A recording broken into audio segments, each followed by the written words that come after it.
ಆ ಗ್ರೇಟರ್ ಬೆಂಗಳೂರು ಹೆಸರಿಗೆ ನಂದು ವಿರೋಧ. ಯಾಕೆ ಬೇರೆ ಹೆಸರು ಸಿಕ್ಕಿಲ್ವಾ ನಿಮ್ಗೆ ಕನ್ನಡದಲ್ಲಿ? ಕನ್ನಡದ ಡಿಕ್ಷನರಿಯಲ್ಲಿ ಬೇರೆ ಹೆಸರೇ ಸಿಕ್ಕಿಲ್ವಾ ನಿಮ್ಗೆ? ಅಷ್ಟು ಗತಿಗೆಟ್ಟು ಹೊರಟತ್ತ ಕನ್ನಡ. ಯೋಚನೆ ಮಾಡಬೇಕಲ್ಲ ನೀವು. ಬೀಳ್ತಾರ ಹಿಂದೆ ಬೃಹತ್ ಬೆಂಗಳೂರು ಮಹಾಪಾಲಿಕೆ ಇತ್ತು. ಯಾರ ಬೈದಿದಾರ ನಮ್ಮನ್ನ? ಅದೇನ ಗ್ರೇಟರ್ ಬಿಡಿ, ಬೆಂಗಳೂರು ವಾಟರ್ ಬೆಂಗಳೂರು ಔಟಿದೆ, ಅದು ಬೇರೆ ಪ್ರಶ್ನೆ. ನಿಮ್ ಗ್ರೇಟರ್ ಬೆಂಗಳೂರು ಹೆಸರನ್ನ ಯಾಕೆ ಇಡಕ್ ಹೋಗ್ತೀರಾ ಇಂಗ್ಲಿಷ್ನೇ? ಮಹಾನ್ ಬೆಂಗಳೂರು, ಮಹಾ ಮುಂಬೈ ಮಾಡಿದಾರಲ್ಲ. ಅಲ್ಲ ನೀವು ಇಲ್ಲಿ ಕೂತ್ಕೊಂಡು ನಮಗಿಂತ ಸ್ವಚ್ಛವಾಗಿ ಕನ್ನಡ ಮಾತಾಡ್ತಾ ಇದ್ದೀರಾ. ಡಿ.ಕೆ. ಶಿವಕುಮಾರ್ ಅವರು ಕನ್ನಡನೆಲ್ಲ ಮುಳುಗಿಸೋತಾವ್ರೆ. ಬೇಕಾಗಿತ್ತ ಈ ಬಿಲ್ಲು?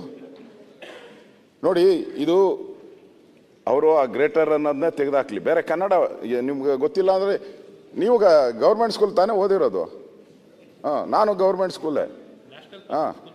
ಆಮೇಲೆ ನ್ಯಾಷನಲ್, ಆಮೇಲೆ ಅಷ್ಟು ಕನ್ನಡ ಹೇಳೋಕ್ಕಾಗಲ್ಲ ಅಂದರೆ ಏನು ಸರ್?